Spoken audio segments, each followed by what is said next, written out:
Okay, everybody, let's get started. Welcome back. So today is the first real day. Last week I was sick. I'm like 80% better is what I've been saying to people. So it's a good excuse if I get anything wrong. I have that. So there will be a little bit of repetition today. I spoke for like 30 minutes last time. I'll say some of that again just for the video, so I can use it for future classes. Last class I asked for a show of hands to ask who was sad that we were ending early, and I got 2 hands. Those 2 people will be happy today. We have a lot of content to cover. The rest of you, well. We just came from Maple Ridge, and I had already paid for parking. You really threw me off. You were the other one? No, it was me. Yeah, she's so this week I will make it worth the trip. So, as I said last class, this course is unusual. It'll be very different from most of the other psychology courses you've taken. It will be very philosophical, especially with the way I teach it. Having said that, I am going to do my best to make sure no one gets left behind. I know that some of you are taking, well, in theory, all of you are taking because you have to, but for some of you, that's the only reason you're taking it. I want to make sure you can still get something out of this and that you're able to follow along. So, some of you are less excited about the material than me. I am very excited about it. If I ever talk fast and you lose track, feel free to raise a hand and just say, can you please say that again, or can you say it a different way? That's totally fine. I'll say a little bit about my own background with the subject. So I have a bit of a different background than some other people in this department. So I did my undergrad in psychology here, as I think came up last class. So I took this course with a different instructor. After that, I switched majors. I did my master's in philosophy before switching back to doing my PhD in psychology. So this class is one I'm very excited to teach because it covers my 2 main interests. I want to say a little bit, therefore, about what philosophy is. A little bit about the nature of philosophy. Philosophers do not agree about what philosophy is. If you get 3 philosophers into a room, they will not even agree that there are 3 philosophers in the room. So you'll get different definitions. The definition of philosophy I like to give is it's asking questions past the point at which it is normally appropriate to do so. So if you were in a physics class and you ask, what is water? You'll be told, oh, it's H2O. You ask again, you'll be told it's 2 parts hydrogen and 1 part oxygen. If you keep asking, eventually you'll get to something like, what is matter or what is stuff? At which point you'll be told to shut up and go to the philosophy department. So physicists actually have a saying which is shut up and calculate. At a certain point you were told to stop asking questions and just trust the math. And the same is true for psychology. If you ask questions enough times, eventually you'll be told to shut up. In this class, I will try to never say shut up. Questions are good. So this is the class where we deal with those sorts of questions, the ones that you get at if you keep asking, what does that mean, what is that, and so on.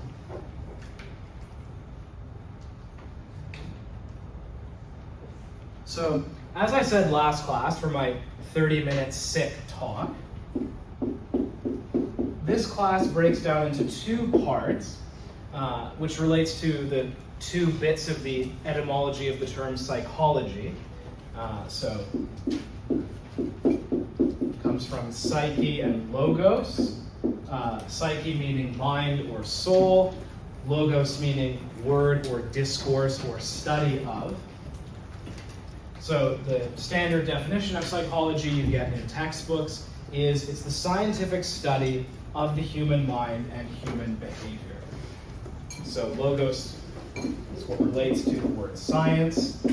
Originally it means word, but we're going to say study of, science of, and psyche relates to mind. So I just said that philosophy is what happens when you keep asking questions over and over again. And these are basically the 2 concepts we're going to interrogate in this course. What is science, How does science work, and what is the mind? So these are two fields in philosophy, philosophy of science and philosophy of mind. And the two textbooks we're going to be using are about those two topics. And throughout the course, I will be connecting philosophy of science and philosophy of mind to different historical and methodological issues in psychology. So zoomed out, that's what we'll be covering.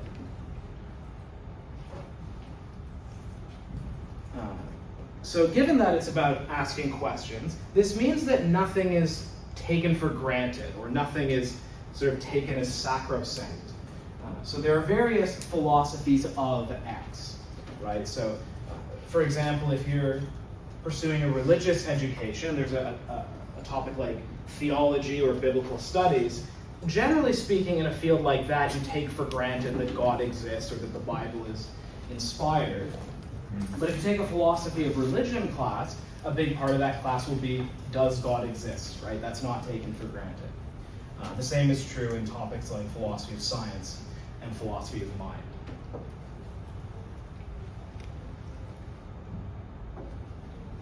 Okay, so I know we did this last time, but again, just for the sake of the video, I'll quickly go through those polls we did. Maybe you changed your mind in the last week.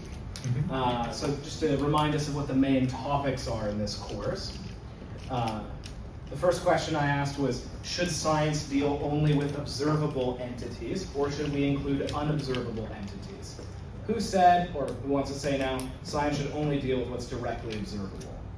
I think we had one hand last time. That person gave that up. Okay, so show of hands who thinks science should include unobservable entities. So as of last time, very big majority. So as I mentioned, today we'll be talking about positivism, the view according to which you were all wrong and science should only deal with what's directly observable. The other poll, should science aim more at confirming hypotheses or I won't ask for the show of hands for each, but so the second topic that we'll be covering next week is Karl Popper. So today's topic is positivism. Next week is Karl Popper, a philosopher who argued that science is about falsification. It's about making guesses and then trying to prove those guesses wrong or falsify them.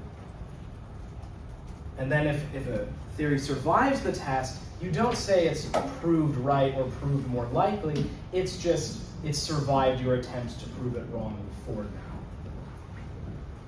now. The other question I asked for a show of hands on was, should science be open about everything, or should there be certain things you're not allowed to question? Most of you said that science should be open about everything, but one philosopher who did not think so, although I think he's actually trained as a physicist, but he's typically read in philosophy of science, is Thomas Kuhn. Kuhn argued that in order for science to function, it has to have what we call paradigms, which are sets of ideas that are, sets of assumptions and research practices, some of which should be shielded from criticism. So one topic in an in-class essay you'll do will be the differences between Popper and Kuhn.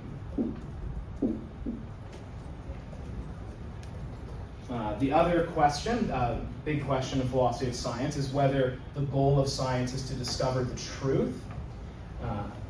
According to the scientific realists, or scientific realism, the goal of science is to discover the truth. By contrast, there are various forms of scientific anti-realism, or what we might call instrumentalism, according to which scientific theories are tools for making predictions.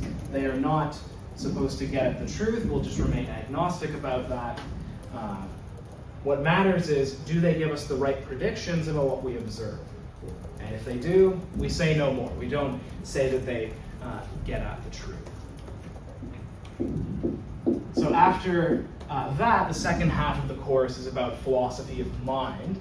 The first big view we'll talk about is dualism, which I believe most of you rose your hand and said you're willing to call yourself a dualist. So dualism is the view that there are two things, there are two aspects to the human person. The physical aspect, the body, including the brain, and a mind or soul.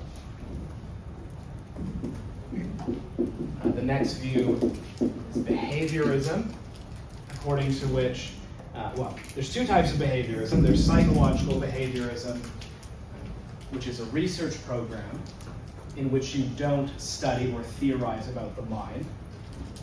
But we will spend more time on what's called philosophical behaviorism, according to which mental states like beliefs and desires are real, but they are just shorthand ways of talking about behavior. Right? To say that someone desires X is basically a way of saying they tend to do certain sorts of behavior in order to get X. There's nothing over and above that to having a desire. I then asked you all if you thought AI could be conscious. Actually, I'm curious what the show of hands was. Show of hands, how many of you said yes, you think AI could be conscious? So still a minority, and the last time I taught this. I was gonna say, do you mean right now or like in the future? In the future. Okay, Yeah. So the last time I taught this class, maybe I wasn't precise in how I asked it. I think almost no one raised their hand. Maybe this is a different sample, or maybe AI's gotten better and people are... Can you define conscious? Ah, well that's the whole subject of the second half of the class. Of course, that's part of those contentious. I'm just going to avoid that for now. Yes, of course you're allowed to ask, but my answer is that'll be the subject of the entire second half of the course. Indeed, the final lecture will be devoted to consciousness. In particular, something called the hard problem of consciousness, which I don't think I defined actually last class. Don't worry about writing it down, but there's different ways of stating it, but it's the problem of explaining how it could be the case that material processes could give rise to consciousness, right? The brain is, I hope this isn't news, just a bunch of atoms moving around, right? And how could, it's basically a wet computer, that's a certain way of thinking about it. How could a wet computer be conscious? Of course, if you're a dualist, you have the option of saying, well, the brain isn't conscious, it's the extra soul stuff that's conscious. So anyways, that'll be the subject of the last day of class. So I want to give a disclaimer about the course. Throughout the course, it will become apparent that I have views about these subjects. There's two ways of teaching a course like this. Some professors do their best throughout to never show their hand, to never show what they think.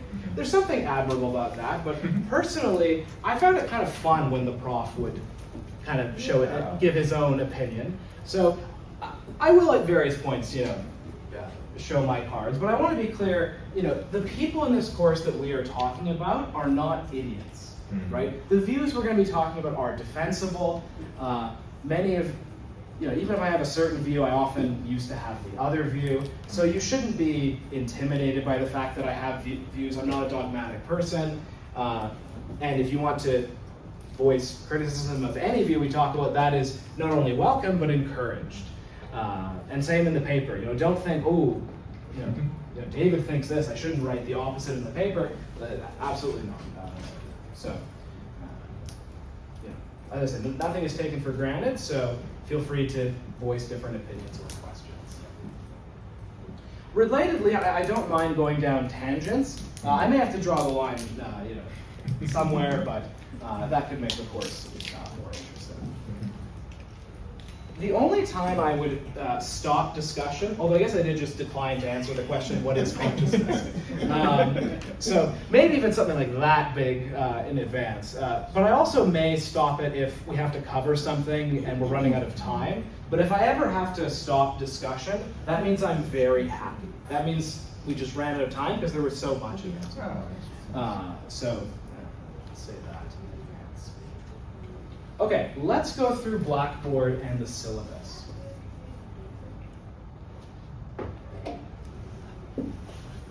So you'll see up top there's a function or a discussion page called Course Questions. This is where you should put questions that pertain to everyone. So if you have a question about the content or about an upcoming test, please put it there. I should get a notification for it, and then I'll reply so that everyone can see the answer. So I'm not, answering the same email over and over again. For now, this link is to a prior time I taught the course. There's some things I've added, so it won't be complete. Obviously, I'll be replacing that link later today with the YouTube videos of this class. But if you want to get a little ahead, it's pretty similar. So that'll be, I guess, just save the link or look it up later. So I'll talk about the syllabus in a second. Okay, this document here, the key terms list, this is your best friend. Any of you who have taken my courses before will know that that's true. In a way, it's extra true in a class like this. As I'll reveal later, the tests, a big chunk of them is just definitions. So there's pros and cons to this. One thing I'll say up front, tests 1 through 4 are entirely written. And there was a shudder to the room. So that there is no multiple choice in my tests, but there will be no surprises. That's the trade-off. So the key terms part of the test will all come from there. And the written parts, you will more or less know what those will be in advance too. So it's hard, but I'm going to set you up to do well on the hard tests. Okay, for every class after today, there will be a quiz at the beginning of the day, unless it's a test day or a test review day. They are all here. So these are just 5 true or false questions. This is my way of getting you to do at least a little bit of the reading before class. So you have to do this old-fashioned thing called open the book and have a look, at least for 5 things. All right, so that way you come to class and you have some idea of what's going on. My hope is that that will maybe lead to more class discussion, more questions, and also it's a way to force you to start studying early, which is a good idea anyways. So that's there. So there's 4, I shouldn't have erased that stuff, but there's 4 tests in the class. 2 of them will include an in-class essay. In days past, yes sir? Sorry, for the quizzes, I saw the first one, it said January 20th. That's the day it's due, or that's the day we have to do it? That's the deal. So here's what will happen. When you come into class, I will give you the paper test at the beginning of class. So it's also kind of a way for me to take attendance and for me to provide incentive for you to be here on time. So you should come in ready to do that test. It'll be exactly the same as what's there. So next week is the first one. So it's literally this. So the quizzes are different than the tests. Yes, so there's quizzes and tests. So the quizzes are every day. The tests, there are 4 of them. Those are longer. So there you go. That's your homework, is to be ready for this. I mean, you could just guess you'll get probably 2 or 3, but I wouldn't recommend that. That's throwing away free marks. So test 2 and 4 include an in-class essay. In days past, I would have made this a take-home essay. I have given up on take-home essays for obvious reasons. So you just have to come ready to write it at the end of the test. I have here some optional materials that you can use. You don't have to, but you might as well take advantage of them. So the first in-class essay is on Popper and Kuhn. I have PDFs here from Popper and Kuhn's main books. And then I have some articles that will be relevant for the test 4 essay. And then here I just have some articles and videos that you might find useful if you find the material interesting. Those are optional things you may want to look at. Okay, let's talk about the syllabus. Any questions on Blackboard? Yep. Are these in-class essay, are they open book or closed book? Or Everything is closed outline? book. Yeah, No everything. outline as well? Sorry? Are there outline? Because for some of our in-class essay, we have an outline. There's nothing. You'll come in with a writing utensil and a drink. That's what you're allowed.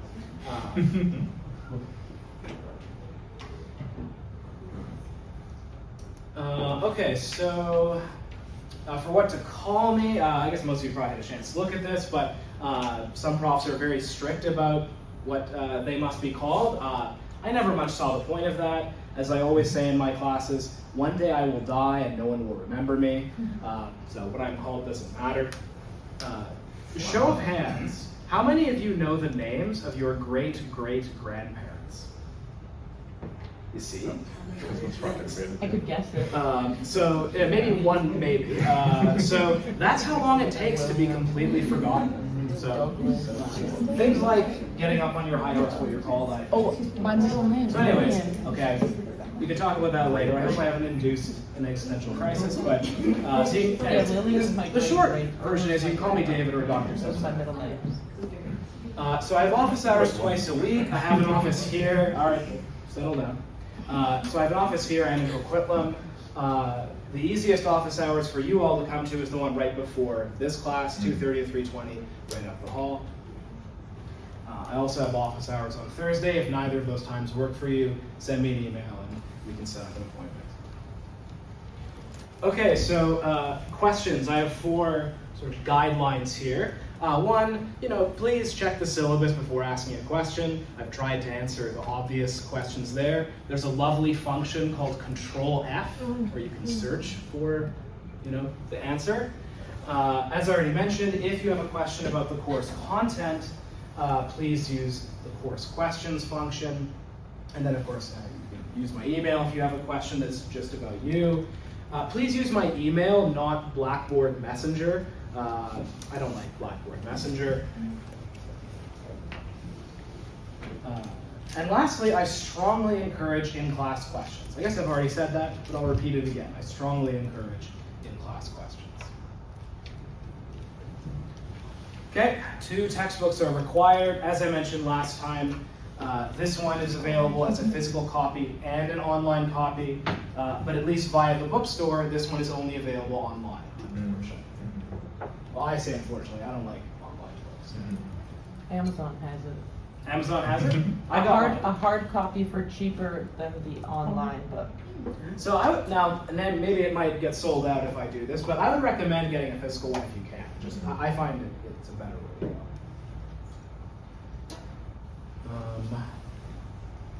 So I forget if I mentioned this last class. Any of you who've taken me before will know this. I do not use PowerPoint. I use the whiteboard and video clips. If it's PowerPoint, I find that there is too great a temptation to just read the PowerPoint. And then I think to myself, you all can read, why am I here? So that's why I do that. This should be obvious, but I will say it anyways. If I show a video clip of someone, that does not mean I endorse every single thing they have ever said. I mean, I'm not showing anyone crazy, but I'll say it anyways.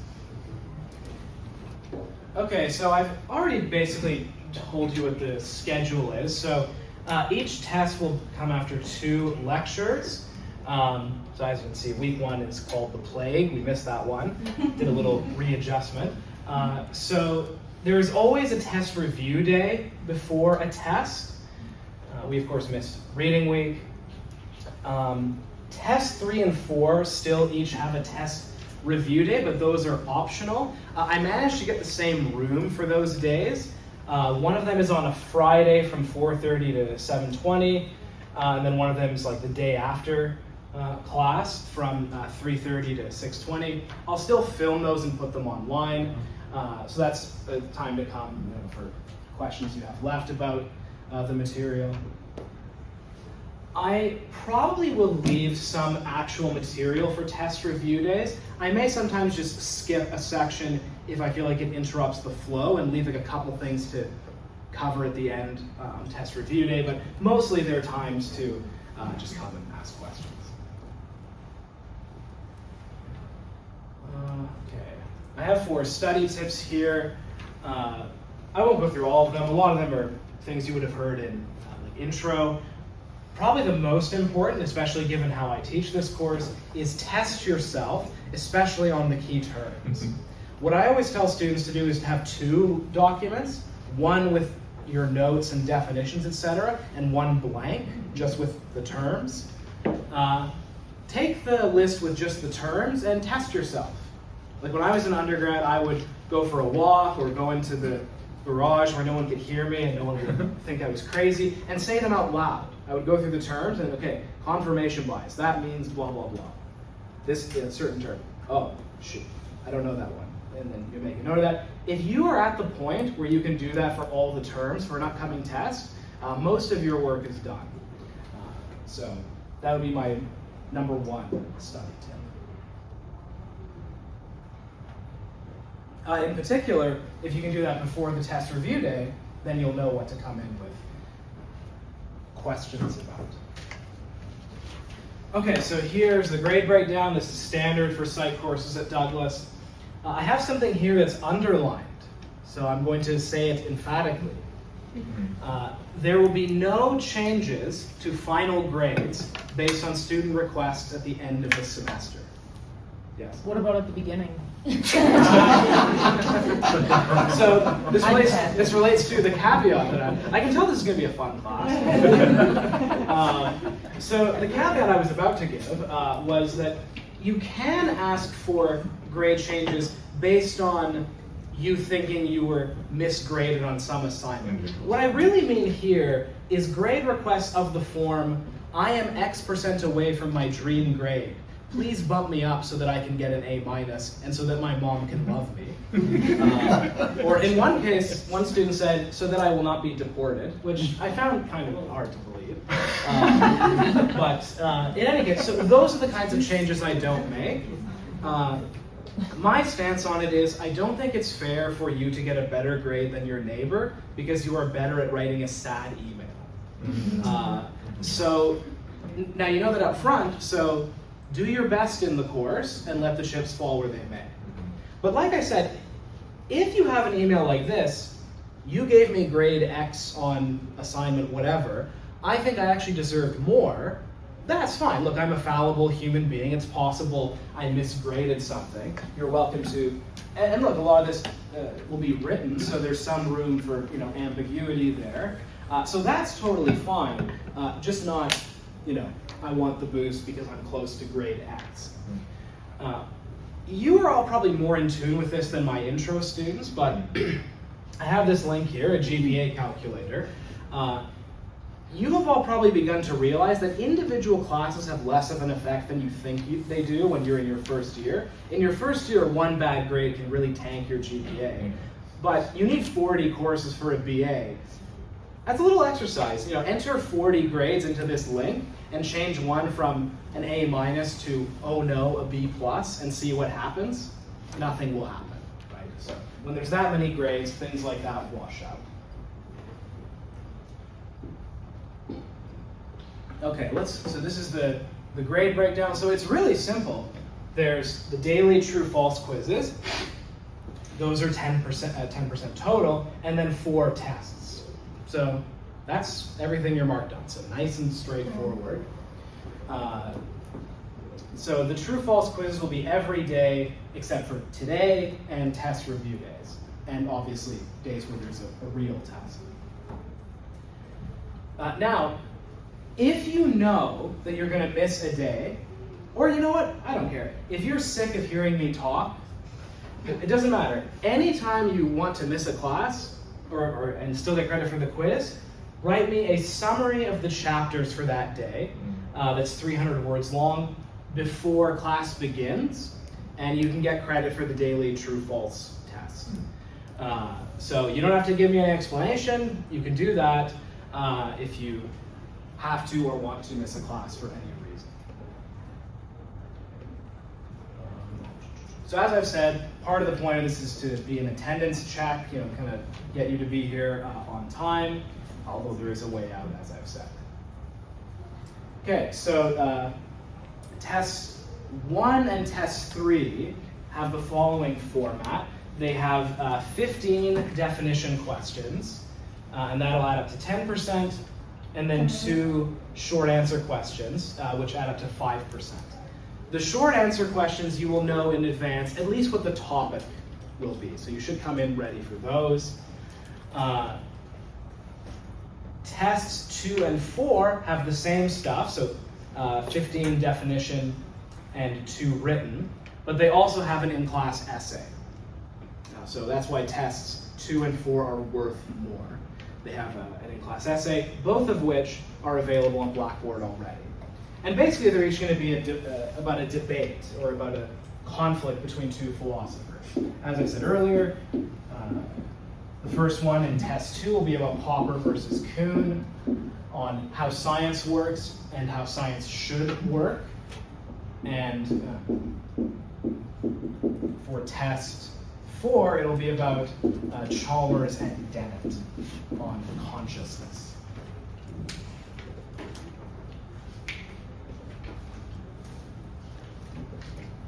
Okay, so for the daily quizzes, you'll have 5 minutes. We won't need all that time, I'm quite sure. For tests 1 through 4, you'll have the full time. Many people nowadays need accommodations. If the accommodation you need is only extra time, the amount of time you have should take care of it, especially for tests 1 and 3. You could make a case for tests 2 and 4, but you'll have the full 2 hours and 50 minutes to finish. Given that you'll know what the written part, like the longer written part will be, really you could probably do it in an hour and a half.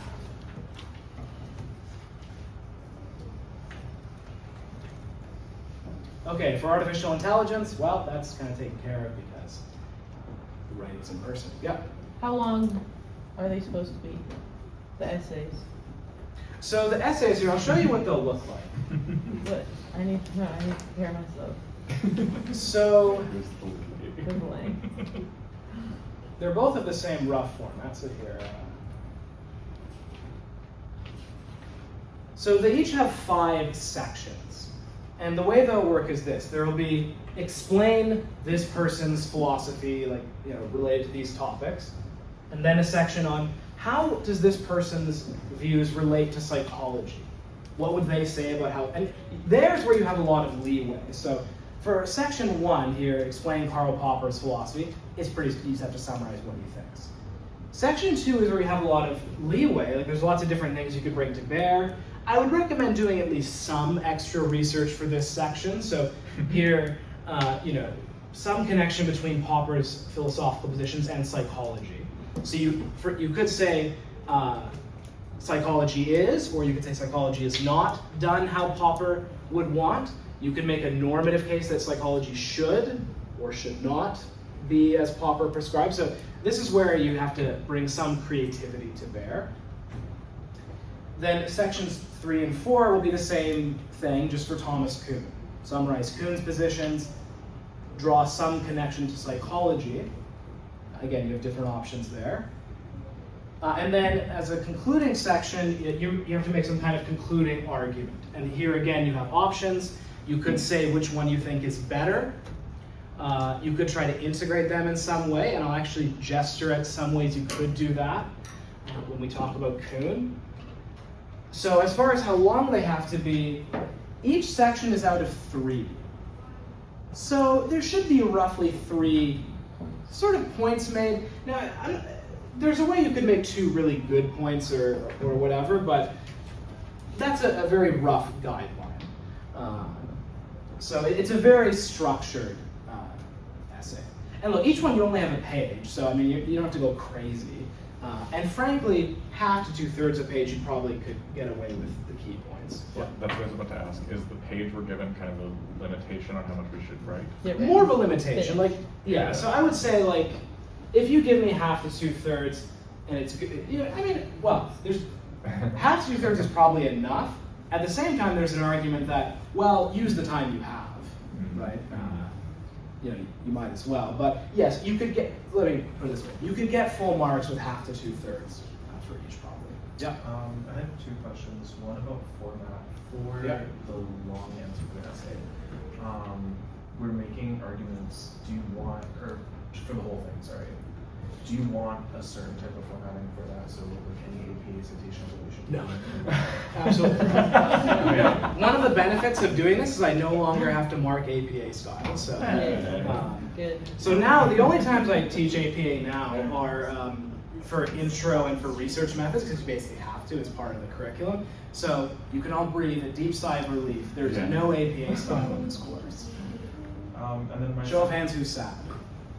Thought so. my second question was when you were saying that it would be helpful to do additional research. Are you mainly just talking about the documents that you posted in the optional materials? Or No, so the documents I post would mainly be relevant to sections 1 and 3, where the things I have are summarized. That would be if you want to impress me with your summary of Popper and Kuhn, or Dennett and Chalmers. And the Dennett-Chalmers essay has the same format. Where we summarize these two dudes and then connect their ideas to psychology. So no, the extra research would be looking at different psychology, and frankly, at this point, you probably already have access to different ideas or different pieces of the history of psychology that you could draw upon. Maybe doing a little work to double check some of those ideas before connecting them in sections 2 and 4. Thank you. Any other questions? This is a pretty big chunk, so I'm sure. It was more so just like, what if we do need more space than a single page? That was kind of where I was going with that. Yeah, that's fair. So, Yeah. I don't remember if people. That was more. I think it's such that there's an extra page at the back. Okay. But look, if that happens, I'll make sure you get a piece of paper or something. That's exactly it. Yeah. Thank you. I sympathize because I have big writing, as you can see. Although there's something to be said for if you write too much, you may put me in a slightly worse mood. Yeah. But not enough for me then. actually. Not even brevity, I guess. Okay. Did I close the? Let me just see if there's anything else. Syllabus. Oh yeah, right. So missed tests. So here's my general rule with missed tests. The sooner you let me know, the less likely I am to ask for documentation. So if you know now that you're going to miss one of the tests, and you let me know this week, I will probably just I will just take your word for it. The closer it is to the test, the pickier I will be. Now, with regard to getting sick, one issue is doctors apparently discourage now doctor's notes for understandable pay. reasons. Sorry? You have to pay. You have to pay us. That's one. So I don't want to Yeah. force you guys to pay. So if it's illness, I reserve the right to maybe make you write something for me to earn your right to do a makeup test. I want there to be some disincentive from just claiming to be sick before a test. If it's something else like emergency travel or a death in the family, I will ask for some kind of documentation. Now, be careful with this. I had a professor tell the following story. He gave a speech similar to the one I just gave about documentation. In his words, around midterms, grandmas drop like flies. So he said to one student, I hate to be rude, but I do need some kind of documentation. The way he told this story is, he went to his mailbox to pick up his stuff, and he saw that a note was there indicating that a package had arrived that was too large for the mailbox. So he went down to security. A student had sent him their grandmother's ashes. Oh, no. So use common sense. Please don't do it. But were they really grandma's How did ashes? you know where he lived? See, that's a good point. Not only is it inappropriate, it actually doesn't demonstrate when grandma died anyways. Yeah. They could just be any ashes. Yeah, lots of flaws in that. Have you seen that? My strange trajectory. The lady who's being her husband's ashes. No. Okay, so now I'll tell you that later. we'll get into the course content. So we have 3 things I want to cover today. Hopefully we finish them all today. Although one nice thing about having the test review days is we do have some wiggle room if things get pushed ahead. So I want to say a little bit, actually I won't write these down, but I'll just say it. I want to say a little bit about philosophy and kind of the history of philosophy to get some basic ideas into our heads. After that preamble, we'll get into the book. Chapter 1 is about science, including the history of science. That may be a bit boring, but there are episodes in the history of science that will come up again and again when we talk about different views. I'm sorry, the 20% of the sickness that's left. It's affecting my throat a bit, but I will press through. So as I was saying, there are some episodes in the history of science that will come up again and again, one of which is the transition from Newton to Einstein. That's a crucial moment in the history of science that people with diametrically opposing views in philosophy of science will both appeal to support what they say. So it's good for us to have at least a rough idea of the history of science. And then we'll get into chapter 2, which is about logical positivism, which I've already said a little bit about. So, history of philosophy, history of science, positivism. Those are the things I want to cover today. So with philosophy, in standard, at least Western accounts of the history of philosophy, there's the first 3 kind of main characters. Who are the 3 that are always brought up in the beginning of a philosophy course? Yeah? Aristotle. Aristotle's one, yep. Socrates. Socrates, and then the one in the middle. Plato. Yeah. So Socrates is the first one. Now there were pre-Socratic, meaning before Socrates, philosophers in ancient Greece. His claim to fame. Now this story is probably apocryphal, but the story goes that he met the oracle at Delphi. The oracle at Delphi told him that you are the wisest man in the world. And Socrates said, well, I'm not very wise, I'm very average. And he reasoned that, I am wise because I know that I don't know, that I am humble enough to accept my own limitations. Whoa, I see someone's mind is blown. So what Socrates did was he went around Athens arguing with the philosophers of the city, and he would just ask questions.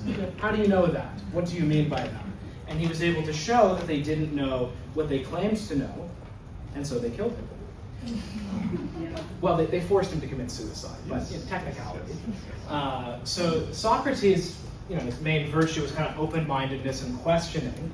This is arguably less of a virtue in his student, Plato. One of my favorite books is Karl Popper's Open Society. He goes after Plato a lot. One summary of Popper's book is that Plato was to Socrates as Judas was to Jesus. That's putting it a bit much, but Plato had a much more rigid, especially in the later writings, metaphysical picture of the world than Socrates did. So he had this picture where there was this invisible realm of forms. We'll talk more about it. Well, actually not really, but so that was one feature of his philosophy. His student, Aristotle, was more of what we would today call an empiricist,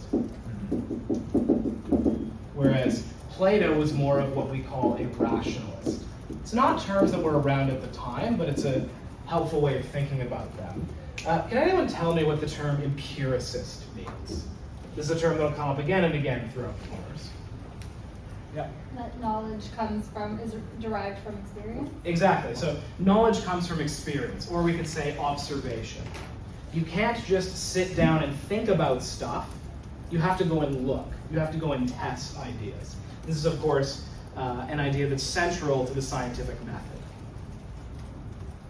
By contrast, a rationalist is someone who thinks that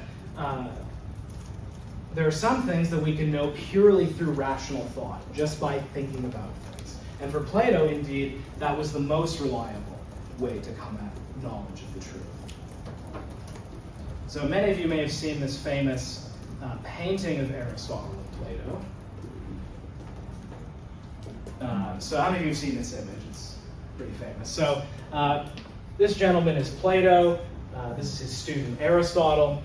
I don't know if this is why it was painted, but it's fitting if it was. Plato is pointing up, and Aristotle is pointing like this. Plato thinks what's really real are the invisible heavenly forms that we know about through reason, whereas Aristotle emphasized what we can see and detect with the 5 senses. Now, what these 3 have in common at least, especially Socrates and Aristotle, is skepticism and questioning. These ideas kind of went underground in the West for a long. Well, some of the stuff was burned, some of the Greek philosophy. A lot of the actual writings were preserved in the Islamic world in the medieval period before being rediscovered in the Renaissance and the Scientific Revolution. One figure around the time of the Scientific Revolution who renewed the importance of doubting and skepticism is someone named René Descartes. This is someone, again, who will come up again and again in this course. How many of you know the name Descartes? So what's something associated with Descartes? Dualism? So yes, for one, he's a dualist, so we'll save that for philosophy of mind. But yes, he was a dualist. Anything else associated with Descartes? Coordinate. Coordinate is the X, Y. Oh yes, the coordinates. So we don't worry about that in this course, but yes. This, which all of you I'm sure hate, X, Y coordinates, Descartes invented that. So he wrote on many different subjects: science, philosophy, mathematics. In the old days, that was a lot more common. Nowadays, people pick their lane and stay in it, but a lot of the early figures, they wrote about everything. What about the I think, therefore I am, or I exist? Good, yeah, so I think, therefore I am. So the way that Descartes arrived at that was this method of skepticism or doubting. What Descartes asked himself was, how do I know what I claim to know? And thought to himself, well, I think I know that I'm in a room right now, but I could be dreaming, I could be there could be an evil demon deceiving me. Nowadays, the way this doubt often gets cashed out in philosophy classes is, how do you know you're not a brain in a vat, right? You could be a brain in a vat with nutrients and signals being sent to it to make you think you're in a psychology class. I have a little confession. This is a little funny aside. I wasn't going to say this, but it just occurs to me. So I have 3 younger siblings, 2 younger brothers and a younger sister, and I think I was a pretty nice older sibling, but I had my bad moments. Me and one of my brothers told our youngest brother, the sister is the very youngest, but the youngest brother, he was probably 8. We told him he was actually an old person in a coma and that he was in a dream. Wow. And then he kind of brushed it off in the moment, but our mom came to us and said, the teachers at his school say that he's worried that nothing is real. What did you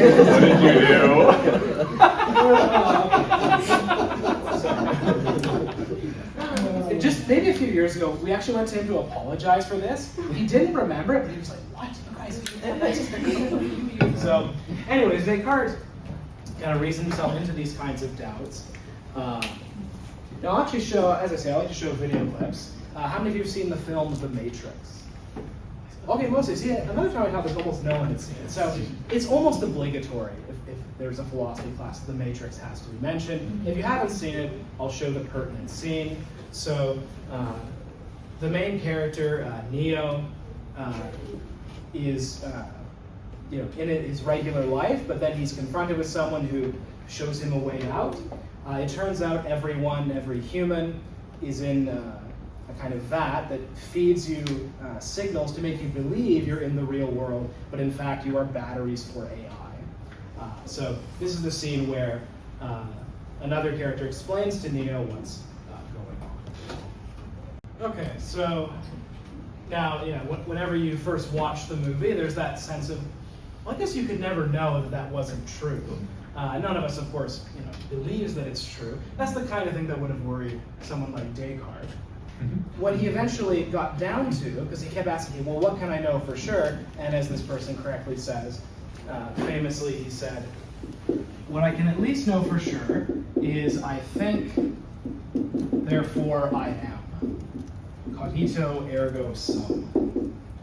So I can at least know that I'm thinking. I might be a brain in a vat, I might be being deceived about what the world is like, but I at least know that I'm thinking right now. And therefore I at least know that I exist. And Descartes then thought this was a secure foundation on which he could build his other beliefs. So he then had kind of I would say, kind of a goofy argument to reason from this to the idea that God exists, and then God wouldn't deceive me, so then I can know that my senses are reliable.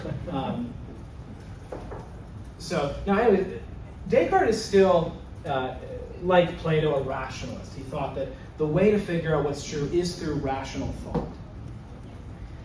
By contrast, following Descartes, there were very important philosophers in the empiricist tradition, many of them in the UK, the so-called British empiricists. Does anyone know any names of any of the British empiricists? There's one who we'll talk a lot about, which is David Hume. He shares both my name and my ethnicity. Hume was a Scot. So the British empiricists renewed the idea that no, it's through observation that we figure out what's true. Was John Locke one of them? Yep, John Locke's another one, and then George Berkeley, mispronounced Berkeley, is another. So Hume was one of the main sources of inspiration for the positivists, so the positivists who we'll be talking about later today. Okay, so that was just a little bit of, obviously I'm leaving out of time, but just a little bit of the history of some of the big names in philosophy. We'll now get into the book.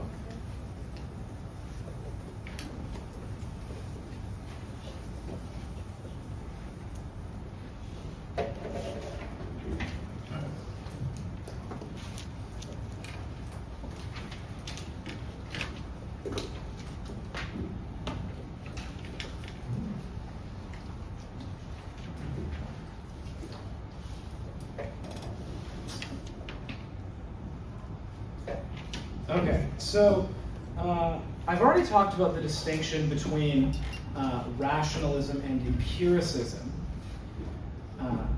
Another important distinction in philosophy is the three sort of main branches of philosophy.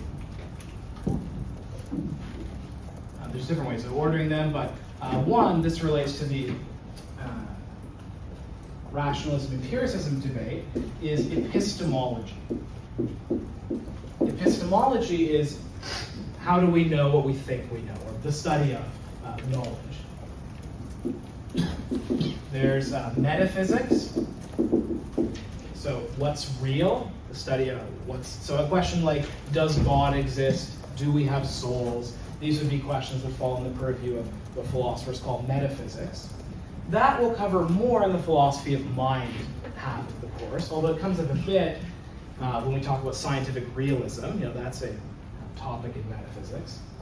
There's a third which we don't really cover in this course, which is value, sometimes called axiology. So questions like ethics, political science, or aesthetics. So I get into that a bit in in the summer. I'm teaching a course, a special topics course on moral psychology. So we'll get to go into those rabbit holes then, but we don't really talk about value in this course.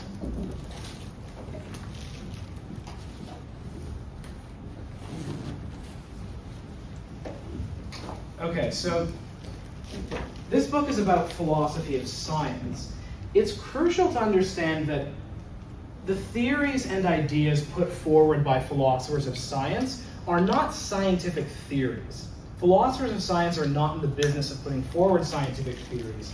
What they do is step outside of the disciplines in science and take an outsider's perspective. What are these folks doing when they make scientific theories, when they draw inferences?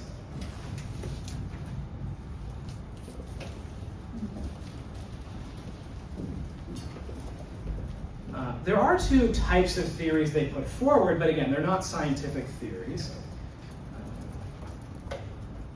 And it's important to keep these apart. This distinction I'm about to make will be important, for example, in your Popper and Kuhn essay. And that's the distinction between descriptive theories given by philosophers of science and normative theories. So, descriptive theories, as the term suggests, describe or summarize or what have you, how science is actually done.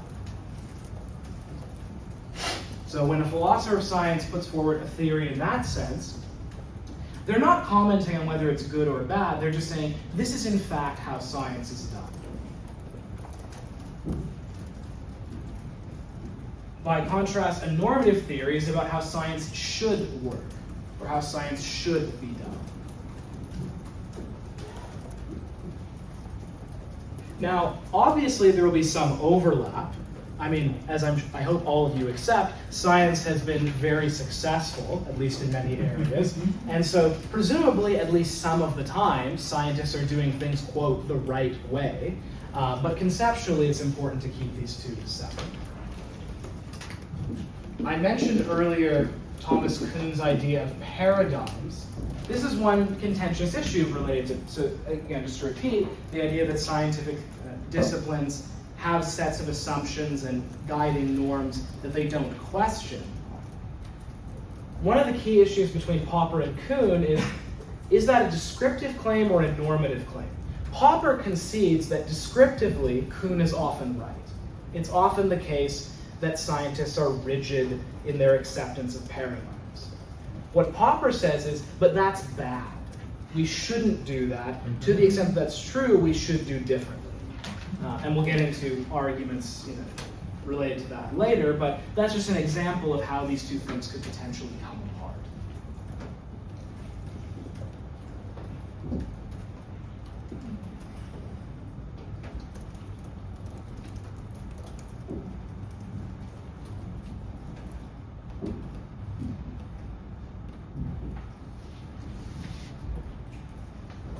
Okay, there's then a discussion of empiricism again. And here I want to actually make a distinction, just because there's some confusion about empiricism actually in the intro psych textbook used at Douglas College. You may not remember this, but in the intro psych textbook used here, in chapter 1, you probably don't remember because it was so long ago now, but in chapter 1, empiricism is said to be bad, and in chapter 2, empiricism is said to be good. And that may be, I'm simplifying, but it's important to distinguish empiricism as a theory about the origin of our ideas, and empiricism as a theory about the justification of our ideas. So the word empiricism relates to experience or observation. So empiricism as a theory of the origin of our ideas says that all of our ideas, and all of our tendencies for that matter, come to us from experience. In other words, they're not innate. We don't get our ideas from our nature, they come to us from experience. So in that first sense, an empiricist is someone who basically takes the nurture side of the nature-nurture debate, and very strongly at that. In chapter 1 of the intro psych textbook, it says that most psychologists reject empiricism in that sense.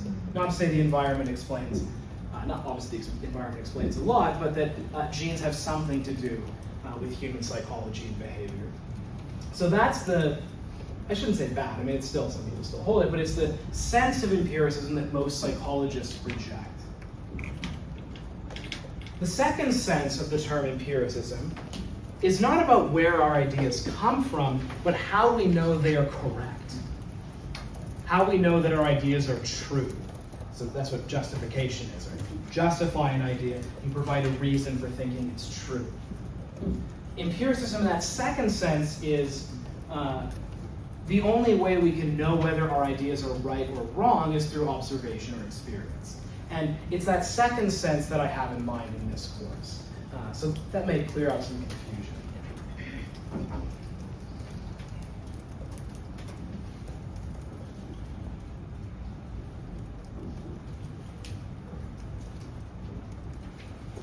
So the book spends some time saying that empiricism is very important for science. And I think actually this is a natural place for a break. Let's come back at 4:50. Give you a bit of a longer break for the first day. So at 4:50, we'll keep going through chapter. so we'll keep going through chapter 1. So one thing the book talks about is a number of features that distinguish science from other ways of knowing, or at least things that are characteristic of science. So one is empiricism, which we've already talked about. Another feature of science, at least post-Galileo, post-scientific revolution, is mathematics. So sciences, at least when they become sufficiently well developed, rely on mathematics. Mathematics has several advantages. Maybe the most important one is it allows you to make your claims precise. That's the key feature of mathematics. It forces you to be precise. Galileo has a famous quote in this regard. He says that God wrote 2 books. So Galileo was Christian, so of course one is the Bible, but the other book he wrote was Nature. And he says that the book of nature is written in the language of mathematics.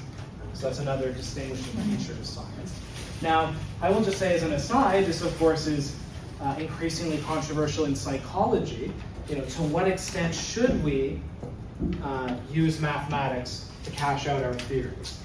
Those who think that psychology should follow the way of the quote hard sciences think that psychology should be mathematical, but there's a growing trend of people doing qualitative research and saying that that kind of paradigm doesn't work for psychology.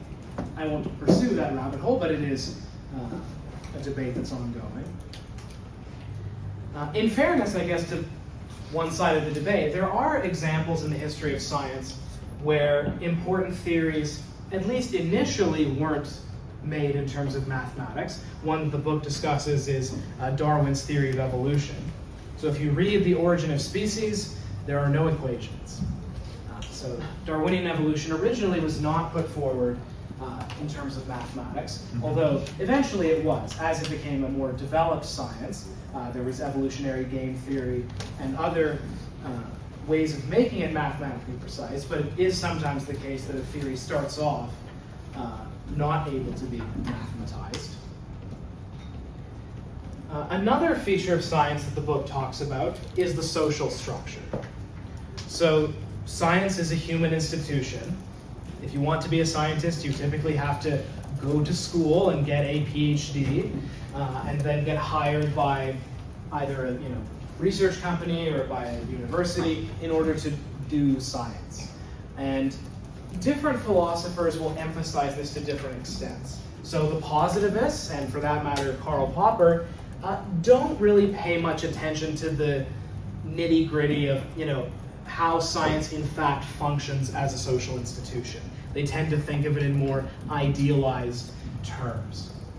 Someone like Thomas Kuhn, and especially Kuhn's disciples or people who came in his wake, emphasize much more the kind of messy reality of science as a social institution.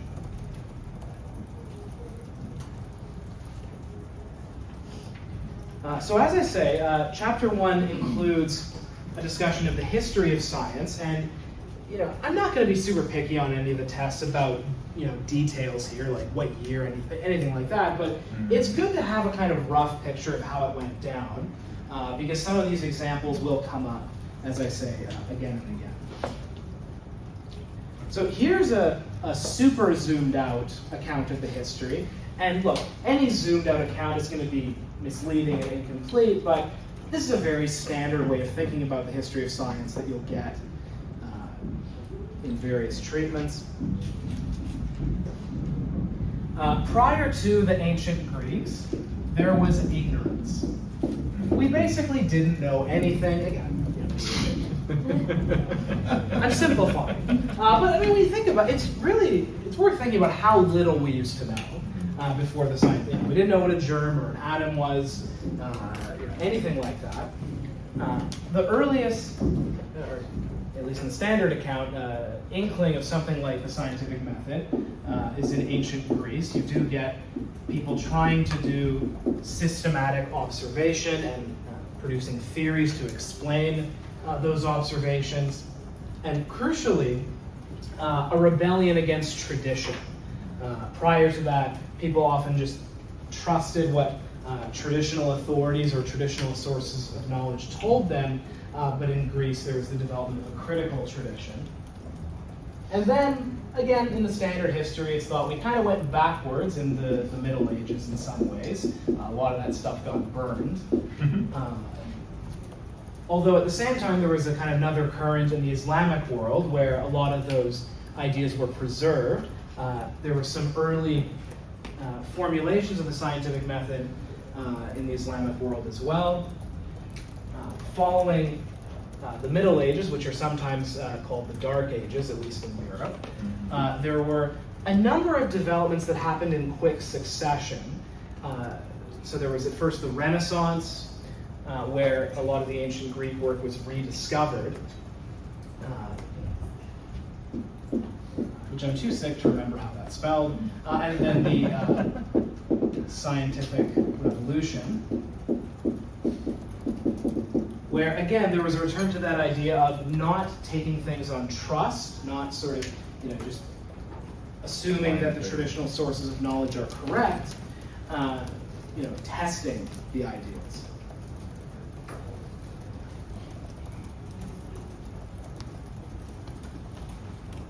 So one early, of course, proto-scientist in the ancient Greek period was Aristotle. Aristotle wrote not only on philosophy, he wrote books on biology and physics.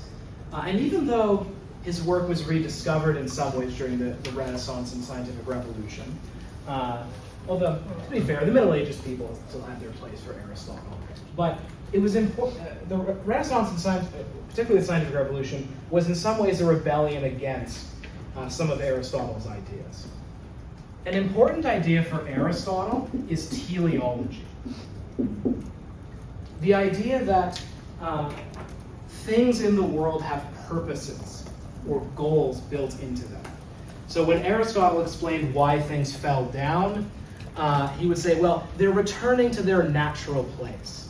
They sort of have the goal of coming down towards the earth.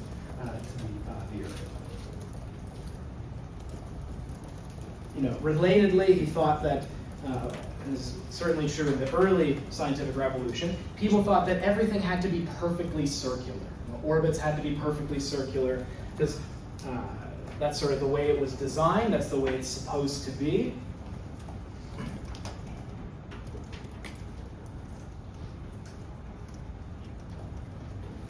And of course, as I'm sure you all know, it was also thought at this in the early part of the scientific revolution that the sun went around the Earth, well, everything went around the Earth, and had perfectly circular orbits.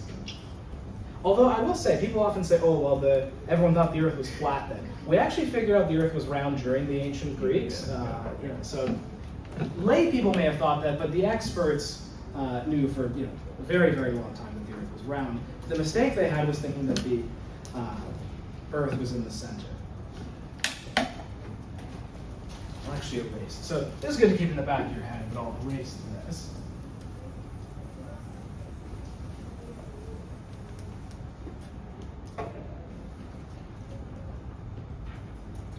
The person who had the model according to which the Earth was in the center was Ptolemy. Now remember, they wanted to think that everything was perfect, that it had these perfect circular orbits.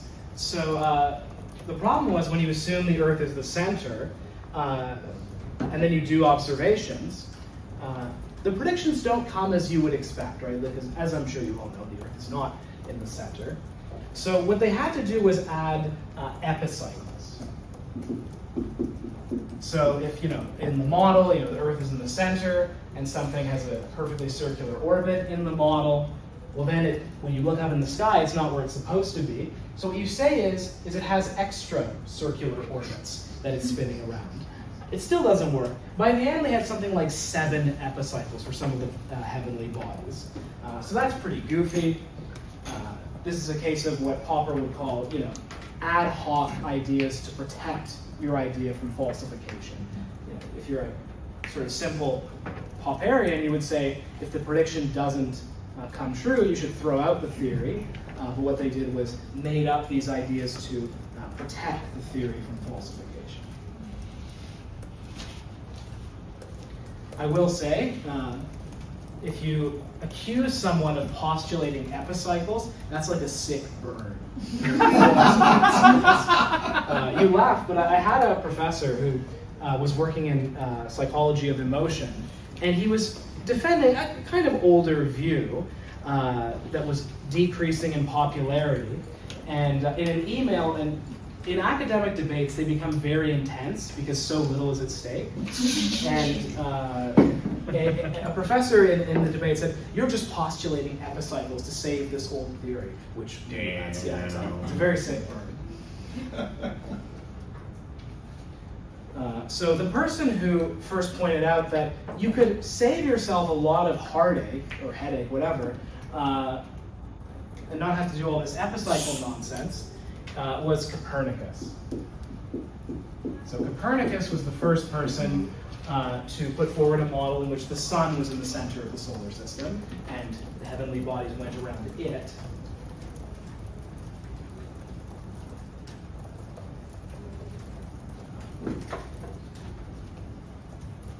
And then maybe the single most important person in the scientific revolution provided evidence for Copernicus's model, Galileo. Galileo made the first telescope, or at least greatly improved what was around before, and found that there were 4 heavenly bodies orbiting around Jupiter. You just see it happen.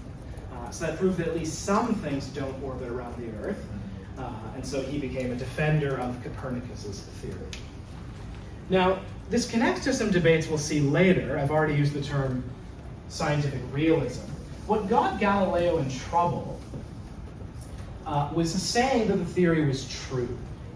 This isn't often mentioned, but the Catholic Church was actually okay with Galileo doing this work. But what they said was you should treat the Copernican model, where the sun is at the center, as just an instrumentalist idea. Yeah, it's useful for making predictions. Like, we accept that it's a simpler model that's more useful for making predictions, but you shouldn't say it's literally true. And that's what got Galileo in trouble. There's a story that's probably apocryphal. All the best stories wind up being probably not true, but Galileo, of course, was put on trial for heresy for defending the Copernican theory, and he was forced to recant, after which he spent his life under house arrest. But the apocryphal bit is, apparently he stomped his foot on the way out the trial and said, "And yet it moves," meaning the Earth.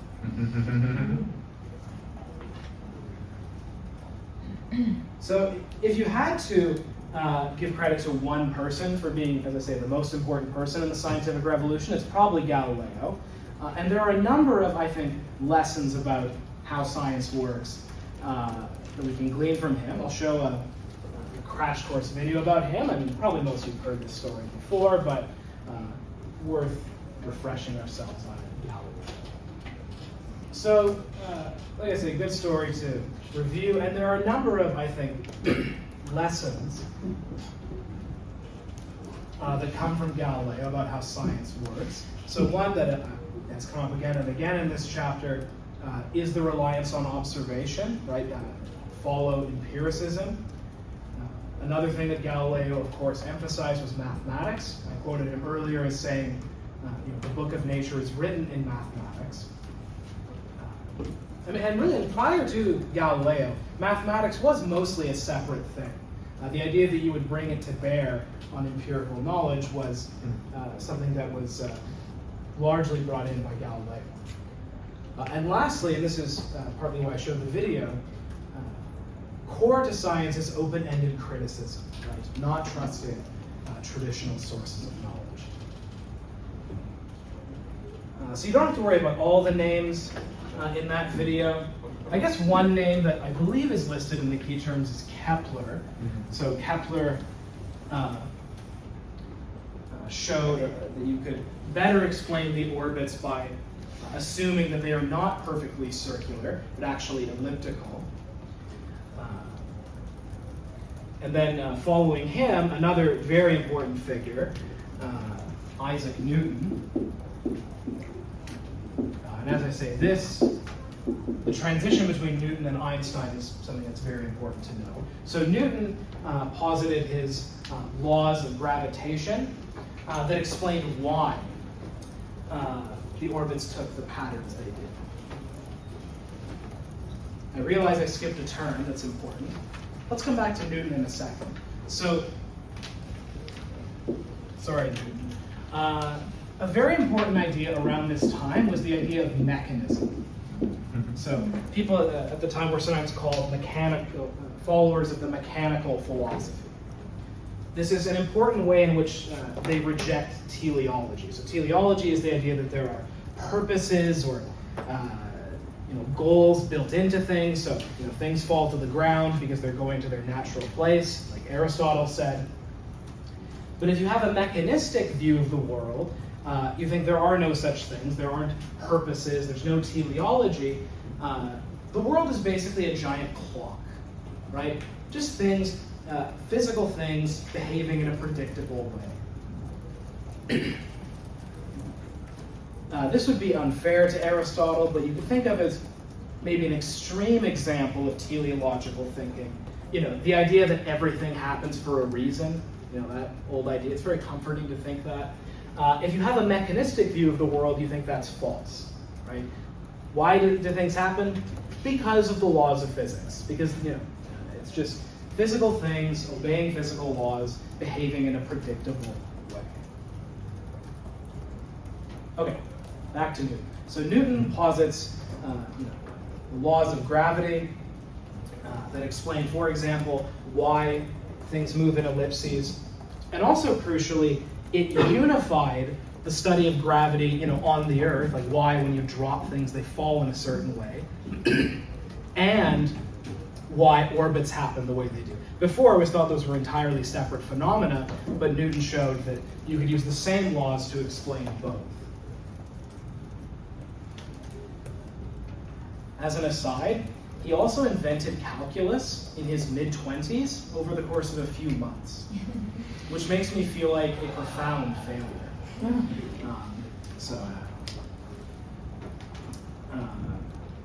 Now, interestingly, the reason I went back to say what mechanism was, Newton's theories were in some ways thought to be a breaking away from excuse me, the mechanistic philosophy. Because it was thought before that you could explain everything in terms of particles kind of bumping into each other, fancy versions of that. But Newton's theory of gravity had what's come to be called spooky action at a distance, right? There's no intervening mechanism. This thing attracts this thing because, there's just this invisible force between them.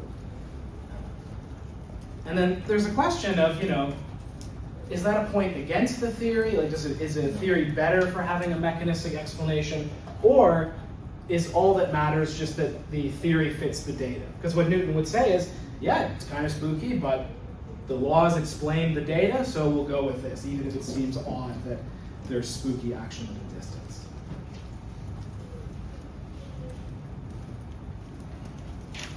So Newton's theory was consistent with basically all of the evidence for hundreds of years.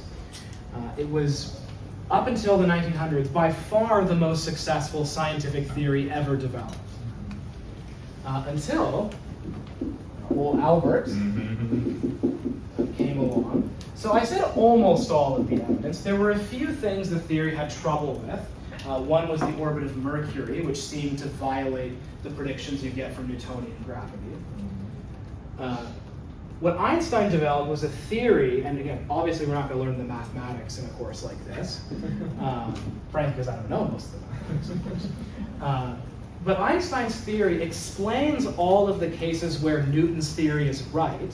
So you still get like the inverse square law, right, that things fall at a certain rate. You still get the orbits. But it also explains the cases that Newton gets wrong, so that's very good. And crucially, it also led to a testable prediction. This is the example I always give in intro psych. So Einstein's theory of gravity explains gravity in terms of the curvature of space-time. So it says that massive objects bend or curve the fabric of space-time. the fabric through which objects move. So this leads to a testable prediction. So obviously not to scale, the sun, the earth. If starlight is going past the sun, it should be curved by the mass of the sun. That's a consequence of Einstein's theory. Of course, if you look up during the day, you can't see the stars. So with technology available at the time, the only time you can test Einstein's theory is during a solar eclipse. And if Einstein's theory is right, the stars that normally would be here should be here. The light should have be over here because of the curvature of space-time. So in 1919, you point the telescope. Newton's theory says the light should be here. Einstein's theory says it should be here.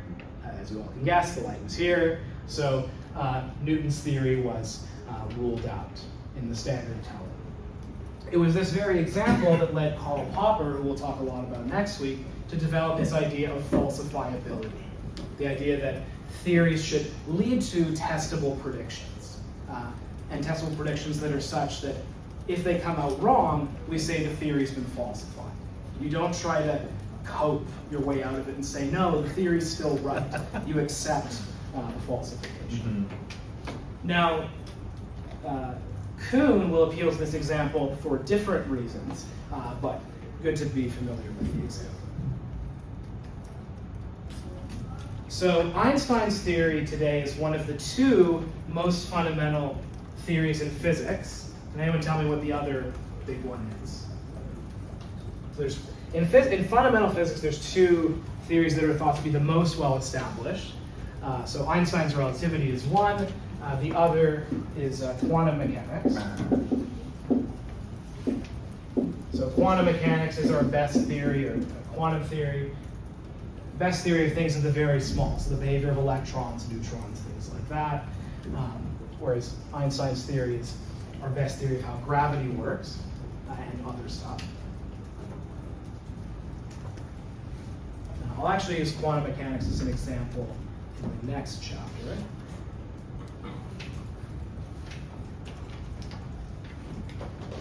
Interestingly, and this may come up in the scientific realism chapter, even though Einstein's theory and quantum mechanics are our best theories, there are points at which they contradict each other. So in a sense, they can't both be literally true. So that opens up an interesting debate about what does that mean we should think about the truth of these theories. They both explain lots of data, incredibly well tested, but in certain regimes they are contradictory. Okay, so that's the end of chapter 1, kind of the overview of the nature of science and the history of science, at least the most well-established sciences. We'll now move on to chapter 2, which also has a bit of history and history of philosophy stuff, but mainly it's about positivism.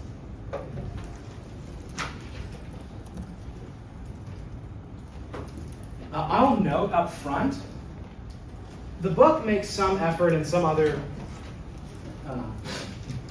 books make some effort to distinguish logical positivism and logical empiricism. For our purposes, these are the same. I'm not going to be picky and ask you to distinguish them.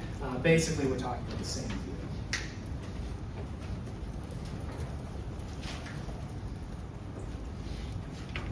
So I talked earlier about, the British empiricists, the most important of whom was David Hume.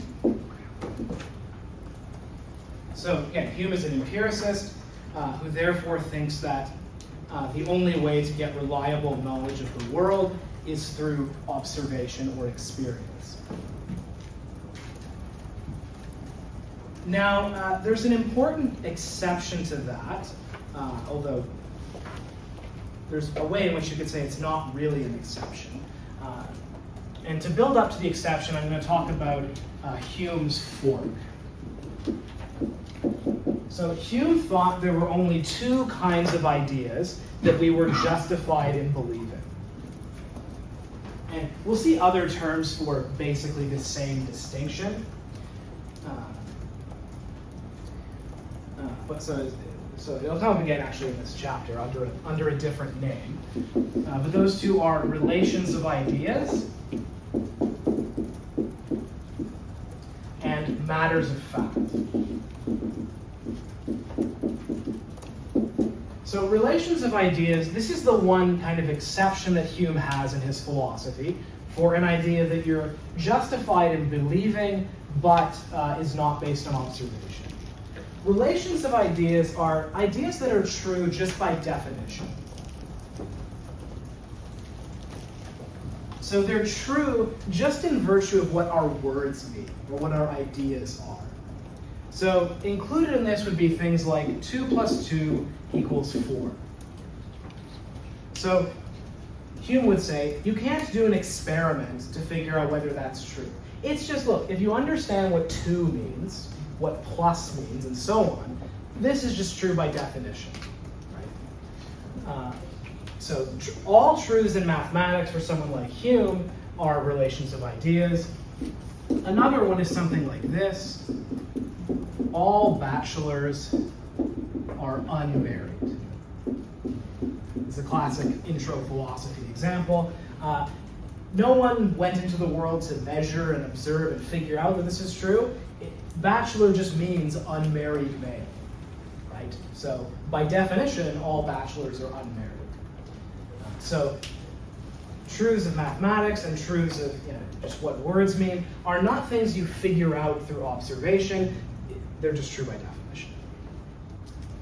Everything else that may or may not be true, Hume says, are matters of fact, which means they're things that are true of the world, not true of the words you're using or the ideas you have. And those you have to use observation to figure out whether they're true. So how many moons does Jupiter have? I don't actually know. They keep discovering new ones. But whatever the fact is, you cannot sit down and think really hard about it, right? You have to point the telescope to find out how many moons Jupiter has. So that's a classic matter of fact. Was the first one a priori and the second one a posteriori? Very good, yeah. So there's different terms for it. Another term for this is a priori and a posteriori. A priori meaning prior, so before experience. Posteriori meaning after experience, or after doing the observations.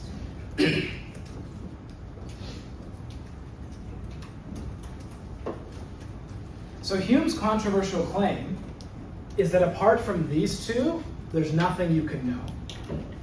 So that cuts out quite a bit.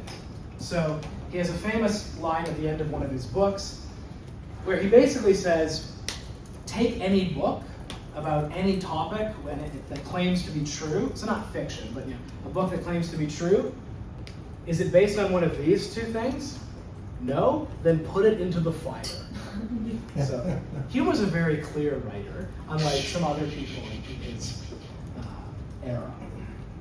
A famously unclear writer, shortly after Hume, that the book talks about, is Immanuel Kant. I heard, oh God, that's justified.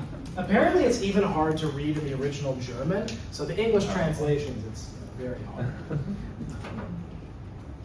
So I'm just going to mention in passing, so Kant thought that no, there were some things we could know to be true without resort to experience and that weren't true by definition.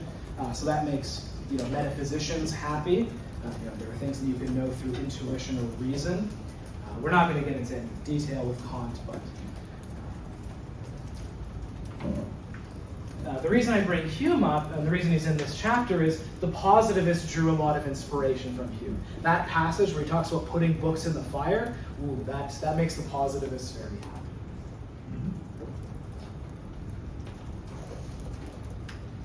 So skipping forward to, so Hume's in the 1700s. Skipping forward to the 1900s,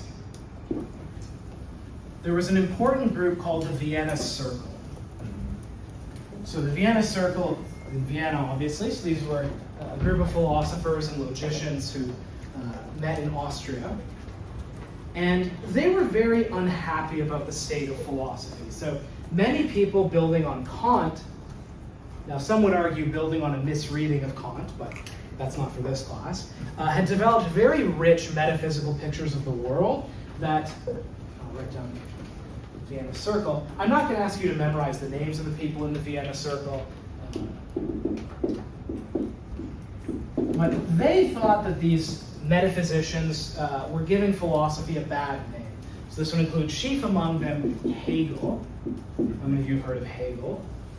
How many of you have tried to read Hegel? So you've made the mistake? So very famously hard to read. So he has this picture of a kind of world spirit that guides the world towards a good end. And when you read it, Hegel says things like, the absolute is perfect. The absolute is perfect. It's not clear what that means or how one could know whether that's true. And so the Vienna Circle thought, no, we have to be more precise. Another one of their favorite people to hate was Heidegger, another famously difficult to read. A lot of these people are in the German tradition. So Heidegger is one of my favorite people to hate too. I have a brother who enjoys reading Heidegger. One time I was angry. I took a book off the shelf from Heidegger and I just flipped to a random page and just tried to see. It's fun to do with a philosopher, just see what you get. And the sentence I got, this is the full sentence, it is it itself. And I'm just like, what is that? It doesn't mean anything, right? That's not, I was going to say not English. I'm sure it doesn't make sense in German either. As an aside, Heidegger, also a member of an organization you may have heard of, the National Socialist Party. Or other and ones yes, known as also known as the Nazi Party. So that's not great.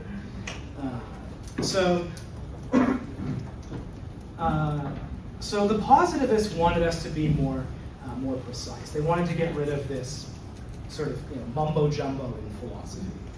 Now, sadly, on the subject of the National Socialists, a lot of them were Jews and socialists, so a lot of them had to flee when the Nazis took over. And they had two main goals. One is the rational reconstruction of science.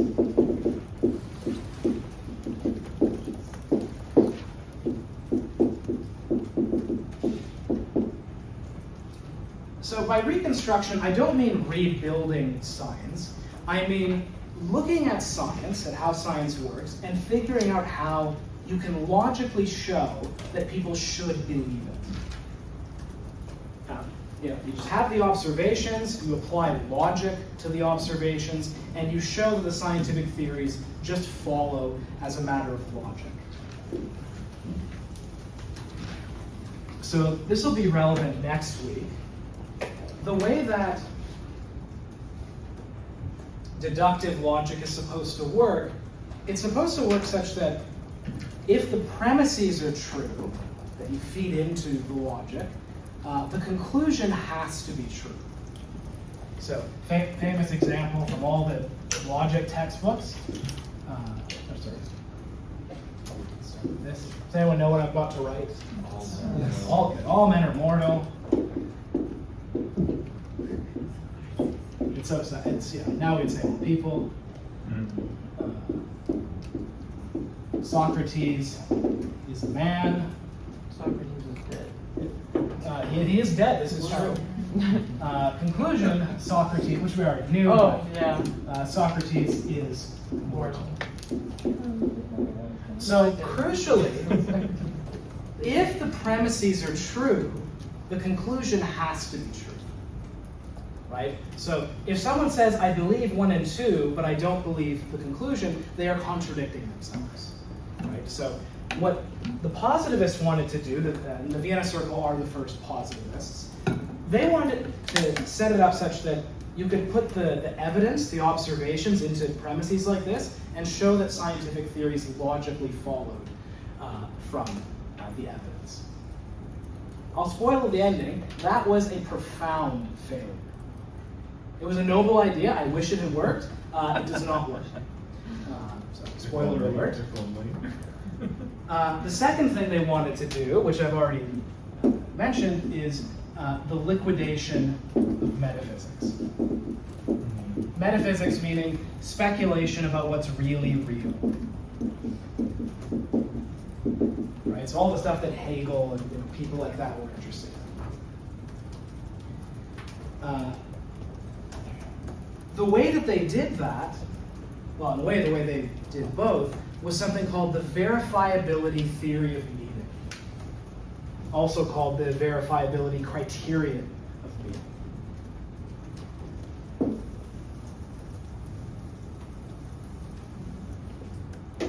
So,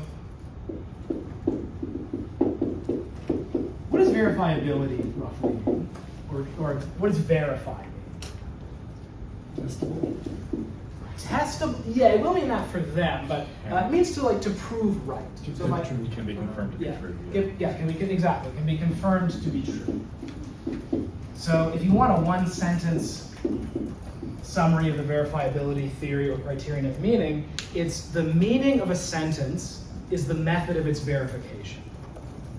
So if you want to know what a sentence means, all it means is, how would we test that through observation?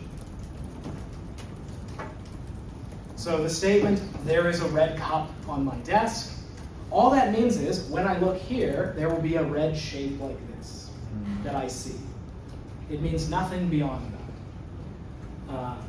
Now, of course, they make the same exception that Hume makes.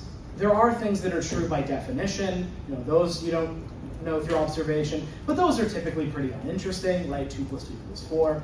So all informative sentences, you can only know whether they're true or false through testing them by observation. So this kills a lot of things. Needless to say, it kills ideas like, I guess I forgot to say. This means that for informative sentences that say something about the world, not like 2 + 2 = 4, things that are informative, there are 3 types of sentences, only 3. True, false, and meaningless. Right? So if you, the statements that are testable, that are meaningful, are either true or false. You just do the observation, see which they are. If a statement can't be tested through observation, it's meaningless. So all of ethics, theology, that all goes in there, right? So there's a famous story from A.J. Ayer, who's a positivist. You don't have to know his name. I'll show a video of him later. When he was still in his positivist stage, he worked at Oxford. Oxford has an Anglican background, so professors had to say grace at certain events, and he would say grace. So needless to say, he didn't believe in God. And people objected. They're like, well, why are you saying prayers when you don't believe in God? And he said, I will never say anything false, but I have no problem saying meaningless statements. So that was his way around. That's a good thing. That's a good thing. So here's an interesting application of this. I mentioned quantum mechanics in passing earlier. I'll show a video from physicists in the UK. I will say up front, I'm not expecting you to remember things in this video about quantum mechanics, but at the end of the video, he gets away from some of the problems in quantum mechanics by essentially taking a positivist stance. He doesn't use that term, but what he says is, look, if we want to avoid all these mysteries, we can just say we're only going to deal with what we can observe and not theorize beyond that. So it's a helpful example of kind of positivist reasoning in action. So that's a very clear example of positivist type reasoning, even though, as I say, he doesn't use the term. Now, towards the end, he says that Einstein never accepted this. The question of how to interpret quantum mechanics is still controversial, and there are non-positivist readings of it, but I think that was a nice example. And what it gets at is the second idea of getting rid of metaphysics. The positivists do it by this verifiability theory of meaning, wherein only sentences that are directly testable are meaningful. In trying to get rid of metaphysics, they got rid of a lot of scientific goals as well. in basically every theory in science other than maybe quantum mechanics, because there, maybe this isn't right, we think that the goal is to describe the way the world is, and theories in various areas of science include things that are not directly observable.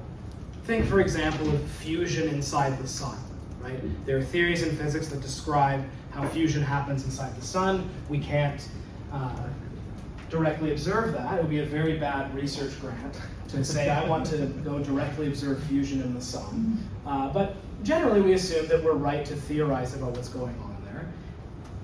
If we take the verifiability criterion of meaning at face value, that would cut out aspects of science like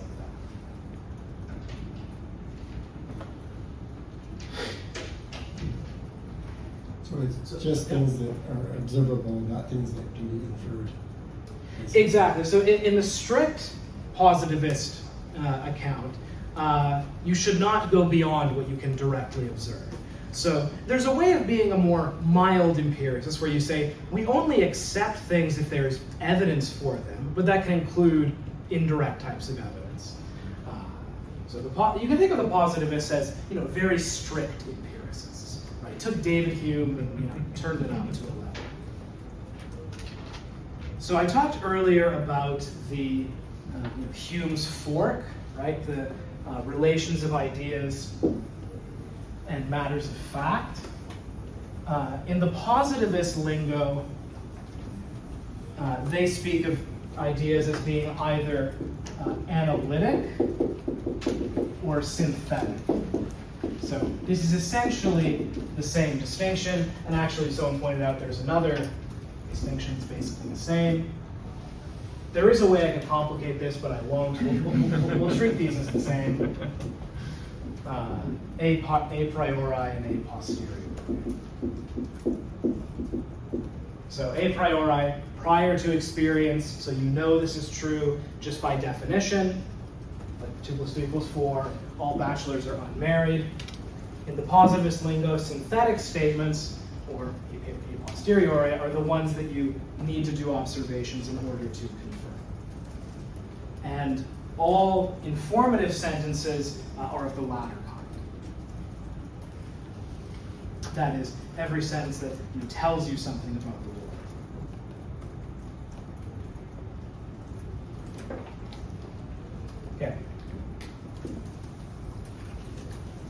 Another important distinction, this comes from someone named Hans Reichenbach, is that, and this is a good distinction, this carries on past the positivist tradition, this is a very good one for you to know, is the distinction between the context of discovery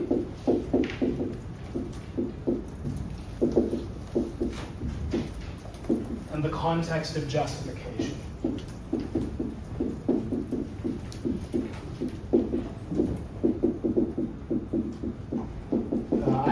So I had office hours right before this. A student from my research methods class, which is second year, came in and asked me a question about this. He just knew about this. Like he was throwing out all sorts of terms. I was very impressed. You get those students every once in a while. So here's the distinction. So questions in the context of discovery are questions that relate to the social and psychological variables that led a scientist to come up with a particular theory or particular idea. So, Susan, the scientist who I just made up, goes to the lab, thinks about stuff, comes up with an idea and whatever. Why did Susan come up with that theory or that idea? You could talk about her childhood, you could talk about her upbringing, the country she grew up in, you could talk about the pizza she had that day that made her, whatever. Anything like that is context of discovery. Why did the scientist come up with that theory? There's examples in the history of science, I think there's an example in the video I'm going to show, where scientists came up with a theory because of a dream they had or some other goofy thing. And that's all fine in the context of discovery. The context of justification, this is when we are concerned with, do we believe the theory or not? Right? So justification means providing reasons to believe something. So it would be it's perfectly fine if in a talk a scientist says, as it happens, I came up with this theory because of a dream I had. That's context of discovery. It would be illegitimate if they said, therefore you should believe the theory is true. Right? Then that would be context of justification. So very good distinction to keep in mind. Now there are cases where the two can be overlap. So there's a video I have here. I think I might actually save this video. We have less time left than I thought. I'll just mention, I'm going to use videos from this series a few times. There's a series online with some overlap with this course from someone named Paul Meehl. Have any of you heard the name Paul Meehl? How many of you have heard the phrase construct validity? So that's his term. So he's an important psychologist, very strongly influenced by Popper. So I have a video of him talking about this distinction, but I think I'll skip that for now.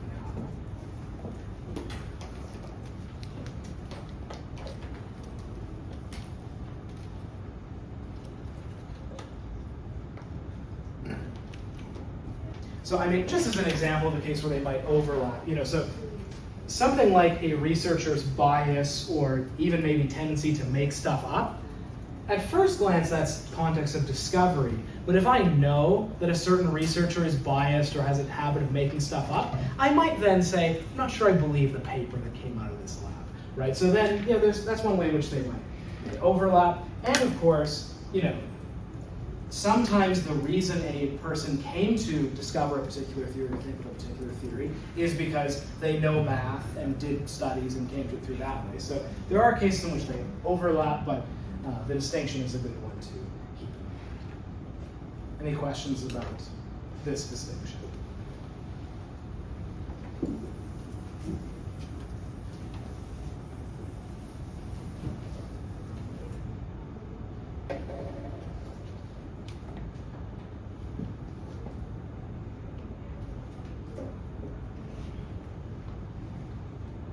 Okay. So there's two things that not a close relation between these two, but one thing that the book points out, and I'll just say this, it's true both of the positivists and of Popper, which I think I mentioned this earlier already, but they tended to have a very simplistic and unmessy reading of the history of science.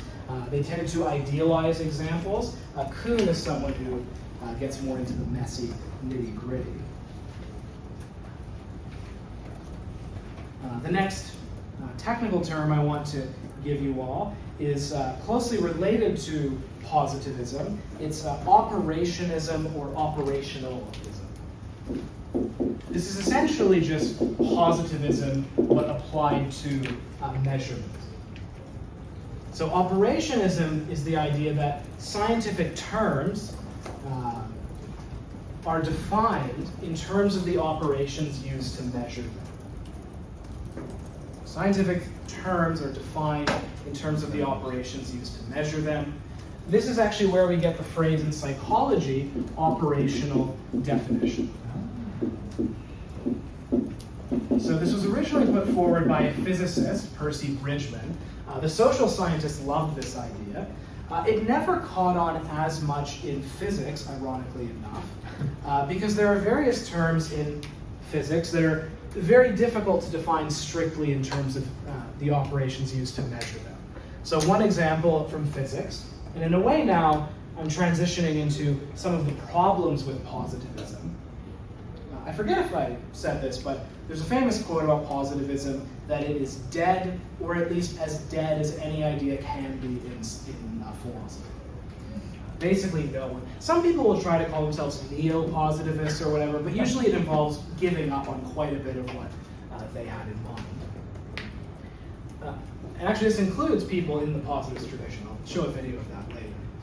But anyways, an example of a term that doesn't really work like this is temperature. So of course we have operational measures of temperature, but in physics, temperature is not defined as readout on a thermometer, it's defined as the mean kinetic energy of the molecules. Basically, how fast are the molecules moving around? Something you can't actually directly observe, you have to infer on the basis of measurement techniques. And crucially, in different contexts, the measurement techniques will be different. we have different ways about inferring the temperature of stars than we do the temperature of rooms or bottles of liquid here on Earth.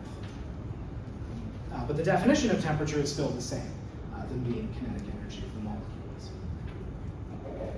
So that is a problem with operationism, the view that, again, you define things in terms of how you measure them. But it's a problem with positivism generally, namely that things that are unobservable often play an important role in scientific theories. Right? Think again of my fusion example.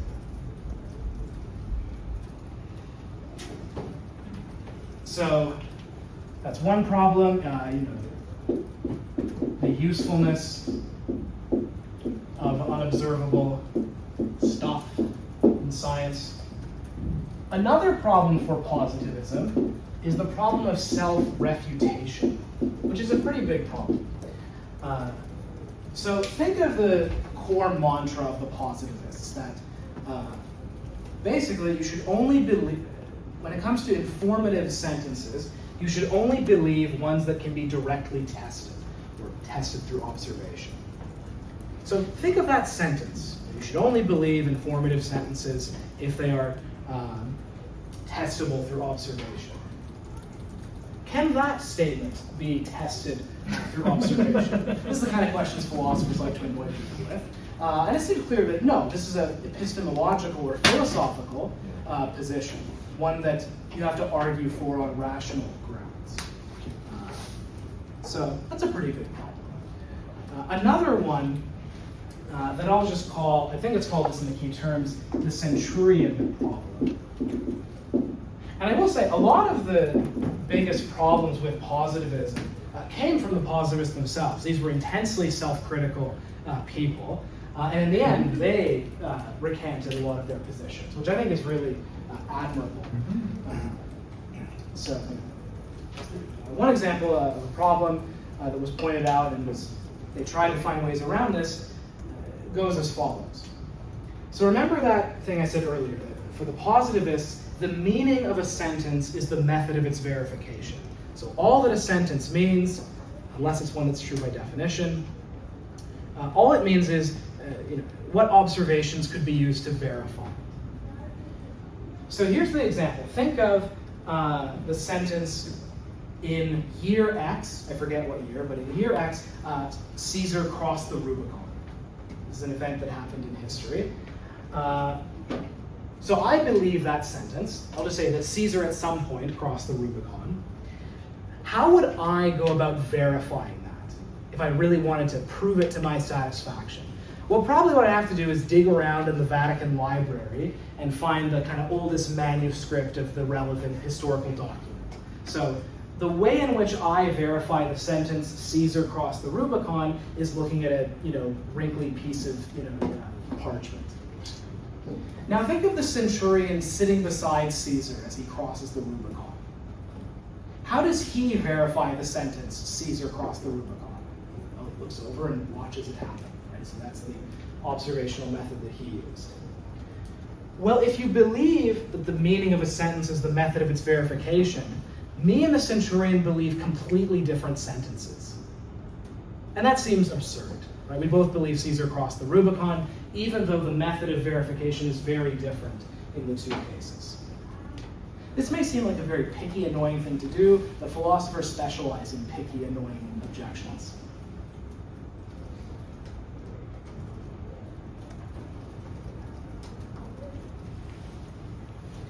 Another problem that I won't get into now, the entirety of chapter 3 is about this problem, namely the problem of induction.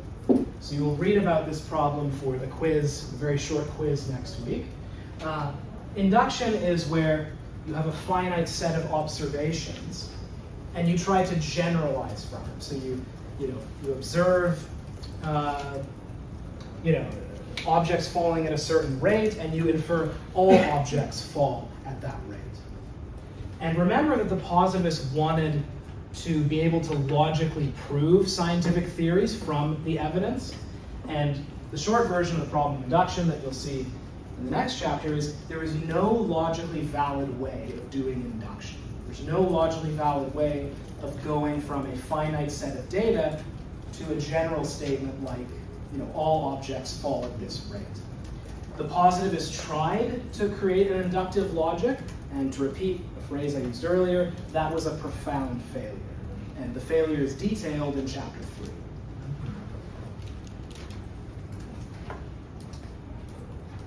Okay, I believe the last problem we will talk about with positivism, and this is also a problem for Popper, so this is a good one to know about. There's different ways of stating it. The shorthand might be holism. The sentence would be, it is impossible to test theories in isolation. The positivists had this kind of simple idea that you have an idea and you test that idea directly and find out whether it's true or not.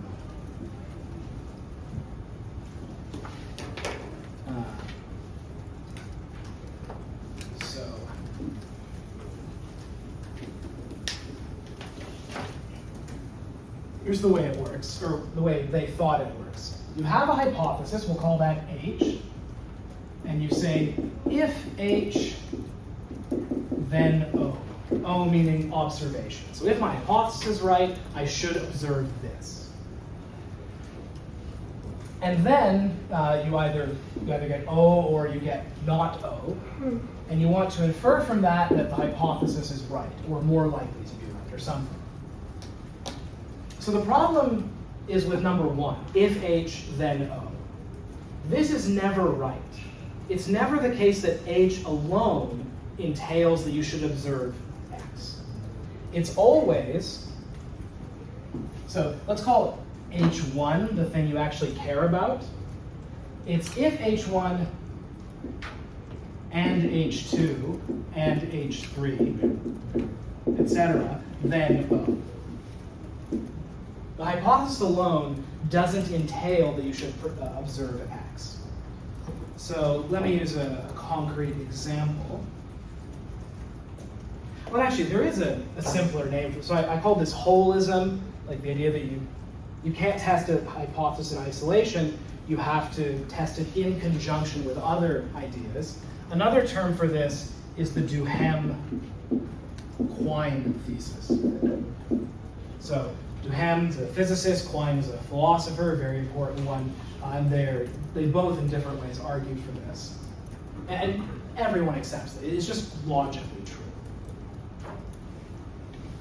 So let me give an example. So let's say my hypothesis, so H1, this is what I actually care about, is anxiety reduces cognitive reflection.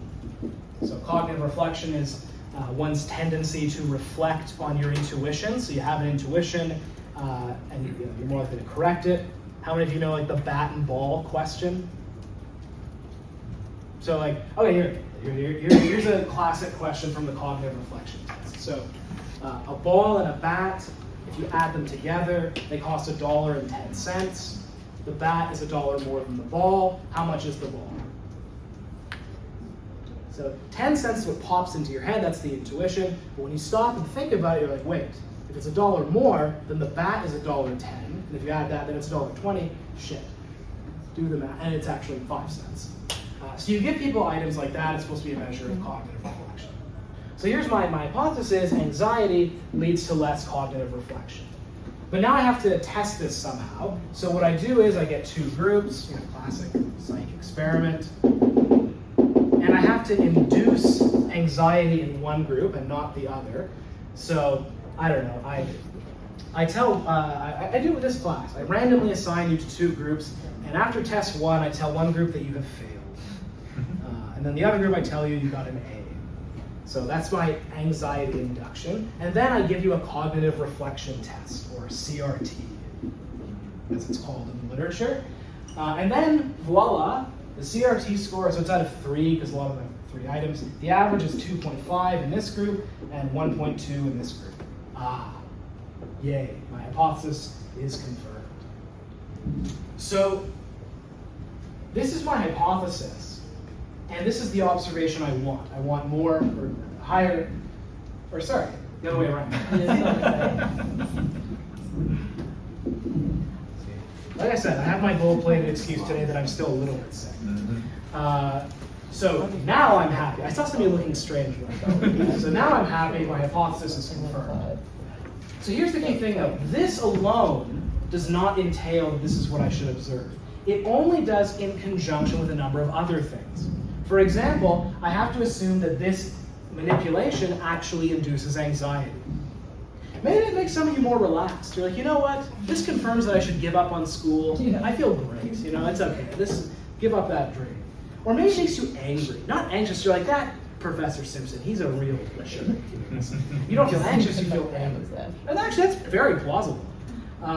You also have to assume, that might be H2. You also have to assume that this measures cognitive reflection, which is controversial. Some people say it's really more of an IQ test in disguise. So the hypothesis alone never entails O. It only does in conjunction with a number of other ideas. So that's the idea of holism, or if you like, the Duhem-Quine thesis.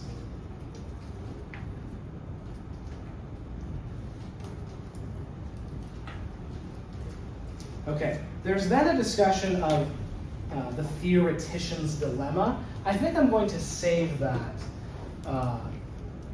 for test review day. I think it kind of interrupts the flow because in some ways it's an argument for something like positivism. So it's weird that it's at the end. So I've gone through a number of problems with positivism. So as I say, these objections, worked. Now it's dead. And as an example of how dead it is, I have a video from A.J. Ayer. So he's the guy who made the God joke earlier. So here's what he says about positivism. So he's on his program. He finished describing very articulately what positivism is. The interviewer then asks him, what were some of the problems? And he has a very short way of summarizing what the problems were. So if you didn't hear, the key line is, the main problem is that nearly all of it was false. And that's one of its main defenders. He says at the end that, the attitude was right. I want to say it's true in spirit. I do think there are lessons to be learned from positivism. Paul Neal says that one thing it does is it gives you immunity from doing some bullshit. By which I mean, if you at least sometimes think, what would a positivist say about this theory? What it does is it forces you to pay close attention to what's actually being observed, and that may prevent you from getting too excited about what the evidence entails. So I think that a good dose of it can be helpful, but as a formal, well-articulated theory, it did not make it. Joe Thompson, how many of you have had Joe Thompson? So he's my boss, he's the chair here. So he's of that spirit too. He really wants positivism to be true, but knows that in the end it didn't work. Okay, so I just have one more thing to say, which is I'm going to give you a little teaser for next class. So next class, the main character is Karl Popper. So think back to this. So this is the way that scientific confirmation works, at least if you idealize it. If H, then O. So if the hypothesis is right, then you should observe this. And then let's say you do observe that. And then you want to infer H. H is correct, or at least more likely.